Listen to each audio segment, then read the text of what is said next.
Hello Sumit, welcome back to my channel. So in this video we'll be learning how to make a cargo pant with 4 pockets. Now the back of it has a band, okay? So I'll be showing us how to add a band to the back of your trousers. Then it has zipper fly in front. I've not added button, as at the time I was making this video I'll add button. Then I'll be showing us how to draft, cut and sew, how to sew all the pockets and everything needed to get this trouser done. This is how I made it and this is the outcome on my body. So to get started, I'm using the jean fabric. The fabric is very thick, so I'm using 3 yards of the jean fabric. So to get started now, I'm just going to input my measurements on the paper. Okay, so now I'm going to write out my measurements. So the first thing you need is your hip measurement. You need your waist measurement. Okay, so my normal hip measurement is not 44, okay, it's 42, but I'm using 44 because I want it big. You can see that it's big, right?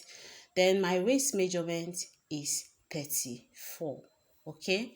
Then the full length of the trouser, I'm going to put out the full length of the trouser, but please I didn't use the waist measurement, okay. I didn't use the waist measurement. So the full length of the trouser is 39 inches. So I'm just going to be using the hip measurement and the full length of the trouser, because you see that the waist measurement, the waist of the pants is big when I showed it at the beginning of the video. So as I take us through, you'll see how I did that. So the first thing you want to do, at the edge of your paper, rule out half an inch, okay. Rule out half an inch at the edge of your paper. From there, come down by 8 inches, which is my hip height. That's where my hip measurement will be resting on. So after inputting the hip height line, I'll go ahead and label it, the waistline and the hip line. So after labeling it, the next thing we want to do now is to get the cross line, okay? So how do you get your cross line? Whatsoever your hip measurement is, divide it by 4 plus 1 inch. That's how to get your cross line, okay? You know, when you're making a pant, you need a cross line. That part, divide your hip measurement by 4. My normal hip is 42. So that's what I will use. I'm not going to use the 44. That's what I was explaining here. So I'm going to divide 42 by 4 plus 1 inch. So if I divide 42 by 4, it will give me 10.5 plus 1 inch will give me 11.5. So divide your hip measurement by 4 plus 1 inch to get your normal cross measurement. So I'll go ahead and impute the measurement and rule a straight line. Okay, you can see what I'm doing. So after doing that, the next thing you want to get now is to go ahead, and you can see me labeling it, right? So the next thing you will do now is to go ahead and impute your full length measurement. So from the parts, from the waistline, I'm going to mark it down. So this is 39, that's the full length. I will add extra 2 inches for hemming allowance, okay? That's for folding the lower part in. So 39 plus 2 inches, that's 41 in total. So I'm just going to rule a straight line for the hem and a straight line for the main full line of the trouser. So after doing that, the next thing you want to do now is to get the knee point of the trouser. Let's assume you did not measure your client, right? You have to get the knee point. If you want to get the knee point of the trouser, you will go ahead. I'm just labeling it as the full length and the hem. So the next thing you will do now, from that cross line, go down to the full length of the trouser, not the hem. Measure it down to the full length, divide it by 2. Then after dividing it by 2, mark it. Then from that midpoint, come up by 2 inches. So whatsoever you get, that's the new measurement. So if you want to get your knee point measurement from the cross line, measure it to the hem, to the full length. Then divide by 2. After dividing by 2, come up by 2 inches and rule a straight line. So this line now will serve as our nail measurement. I hope we are not confused. So after labeling it, the next thing we want to do now is to impute our hip measurement. So if you divide the 44 by 4, it will give you 11. So I'm going to mark 11 on the cross line and straight to the waistline. Then I'm going to connect with a straight ruler like so.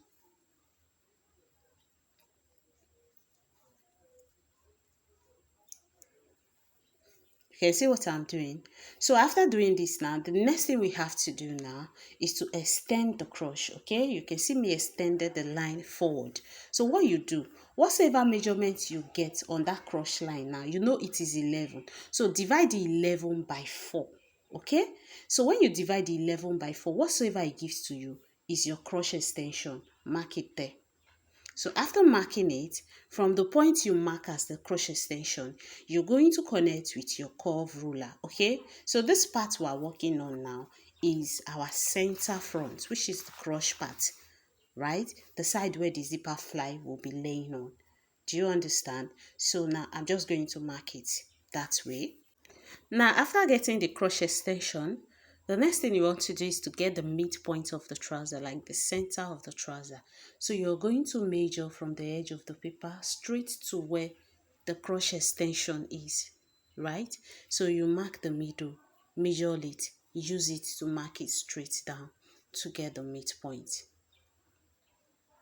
So why do you need the midpoint of the trouser to continue? Because you know this is a baggy trouser, right? If it was a fitted trouser, even though it is a baggy trouser, you need to start your measurements, like your knee measurement, your um your ankle measurement. You need to start it from the center of the trouser so that it is equal, right? So that's why you need the midpoint.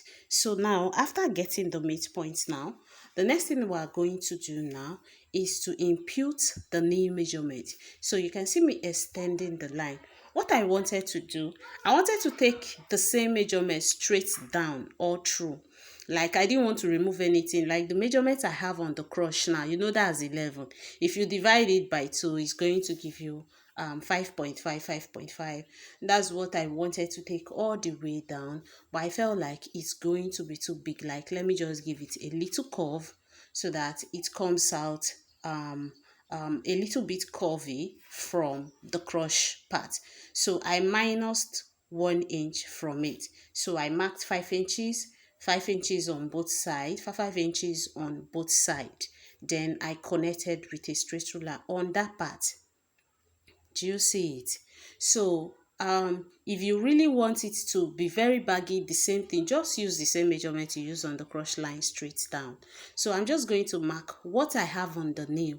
That's what is going straight down to the hem of the trouser. Okay, so that's just it. There is nothing serious. It's not fitted like you can see on my body. This is how I made it. So I'm going to use a curve ruler to connect this part. You saw the way I placed the ruler. Please do the same. Then on the waistline, I'm going to minus only 1 inch from the waistline. You know we imputed the hip measurement on the waistline. So I minused just 1 inch from the waistline, right? So that at least I can have that curve that I'm curving from the hip line to the waistline. So after that, on the center of it, I will come down by 1 inch and connect. Right, I'll come down by 1. Some people they use a curve ruler for this part, but I'm using my straight ruler. The reason is because when you put on your trouser, it doesn't sit well. Like it might just push up. So after doing that, I'm going to mark 2 inches away. So I'm marking 2 inches from my normal measurement. Now I'm marking 2 inches on the waistline, and on the hip line I'm rolling a straight line. Why are we doing it this way? I'm using the same paper for the back pattern. So I went to add an extra sheet to the upper part of it because we are going to be extending the back pattern. So after doing that, I will extend the crush line also because we are going to be imputing the back measurement. So you know, whatsoever you have as your crochet extension for the front pattern, add half inch to it to get your crochet extension for the back.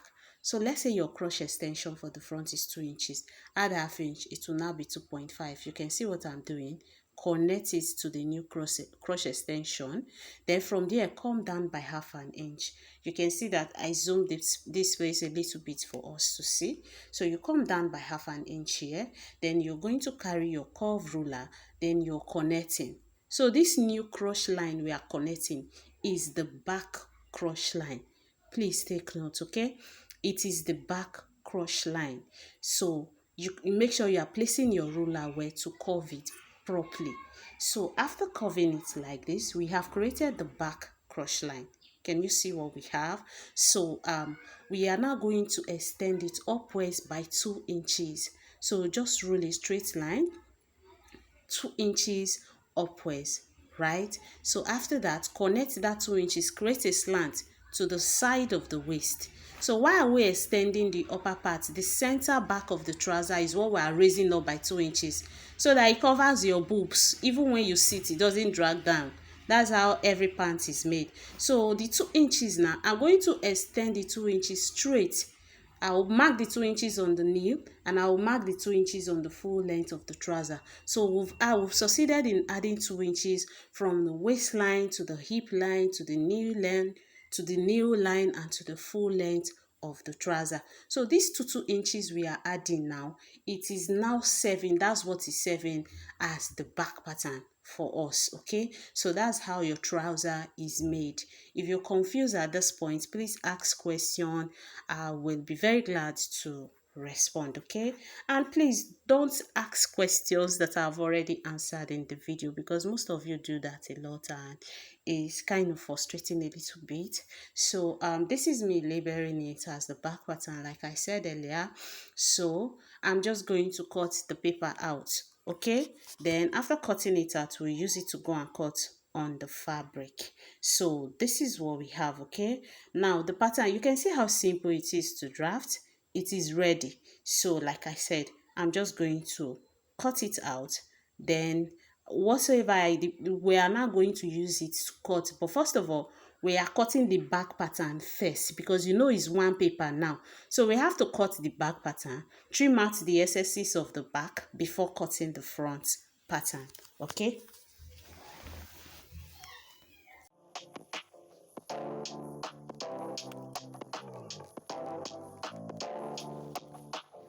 So after cutting it now, I've gone ahead to spread the paper on the fabric, and this is what we have, okay? So I'm just going to cut the fabric all through.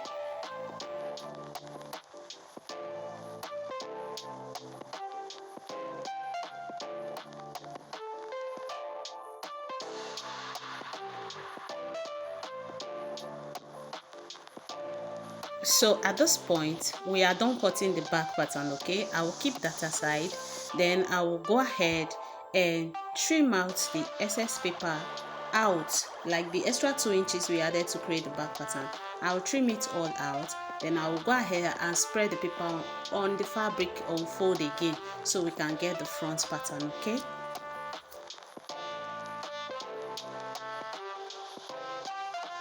So after cutting out all the excesses, this is what we have, and this is majorly the front pattern. So I'm bringing the back pattern back because you know that on the upper part of the fabric, you know, we left ½ inch before we started our measurement, and I added extra 2 inches together with that ½ inch. So I need to trim that ½ inch away. This is what I'm saying.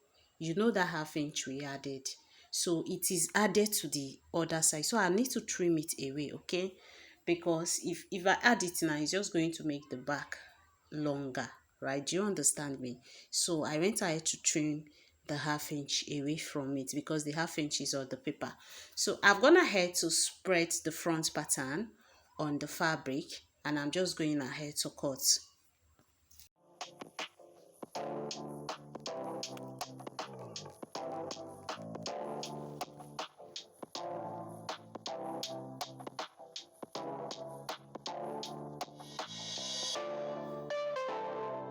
So at this point now, I've gone ahead to cut both the front and the back pattern.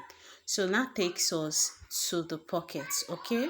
So now we want to do the waist pocket, okay? So I marked 3 inches inwards, and 6 inches downwards. So I'm going to connect with a curved ruler from the 6 inches to the 3 inches. Okay, so I'm just going to connect it that way, then I'm going to cut it out. Don't forget that this pocket is only going to be in the front. Okay, please, you can see the label on it. This is the front part I'm cutting the pocket on. Okay, so now I'm just going to create the curve, and that is the pocket opening for the front. So now that the pocket opening for the front is created, I'm just going to spread it, but don't throw this part away, because that's what you will use to cut on the other fabric you are using to create the pocket. So I already cut some pieces out. This is it. It's on fold, right? It's on fold. I have two of it on fold. They are both on fold. Do you see what I have? So I feel like my pocket is too shallow, like it's not deep. So if you want yours deeper than mine, don't use the same measurement as mine, just make yours bigger. So this is what we have. So for the width of the pocket is 8 inches and the length of the pocket is 9 inches. So you can make your length deeper to like 12 inches. Do you get? So that you can still have more space. So the pieces of paper we've used to cut out from the main trouser now is what I will place on these two pieces. But don't forget that I have spread the two pieces already. Okay, so it's only one part of each pieces we are cutting on. But when cutting, make sure that you are placing your fabric. If it's right side facing right side, make sure it's right side facing right side. If it's wrong side, make sure it's wrong side facing wrong side. Do you see my own here? I place it wrong side facing wrong side. So after cutting the curve for the pocket out, go ahead and fold it into two like this. So when you fold it into two, place it under the main pant. You can see that our pocket is ready. Can you see what we have? So we are going to go ahead. I'm going to show us the pieces for the other pockets on the sides of the trouser. You know the trouser has a lot of pockets. Sorry about that. So I'm going to show us the remaining parts of the pocket. So now for this one, this is the zipper fly. So the pieces I cut for the zipper fly is 2 inches wide and 8 inches long for the zipper fly. If you make it longer than that, your zipper fly will be too long. It will not be fine. So just make a curve at the edge of one of the pieces. Make a curve like this, right? Make a curve like this. We are creating the zipper fly like this. So make a curve like this at the edge of one of the pieces. Go ahead and cut. Can you see? So you just go ahead and cut, and the two pieces for the zipper fly is ready. So we have fly piece 1 and fly piece 2. So I'm just going to cut them out in a new fabric, adding 1/4 of an inch round it. Okay, so this is what we have. This is the zipper fly ready. So let's go out to cut for the pocket. So for the pocket, we have the pocket fly, we have the pocket border, and we have the main body of the pocket. So the first one here is the pocket fly. The length is about 8 inches and the width is 4 inches, right? Then the pocket border is 13.5 inches. Divide by 2, it's going to give you 27 inches. That's the pocket border. Then the main pocket body is 12/10. So the width is 12, the length is 10. So for the back pocket, I have 8 inches for the pocket fly. Then I have 13 inches for the pocket border. I have 8 inches for the pocket width and 9 inches for the pocket depth. So that is the measurement for all the pieces I have cut. So we'll continue in part 2. So in part 2, I'll be showing us how to sew the pocket out neatly like this. You can see that here I've already done the pocket, but I'll be taking us through the process of sewing the pocket, attaching the pocket to the trouser, sewing the zipper fly, and everything, all the sewings will be done in part 2. So watch out for part 2. Thank you for watching. Bye.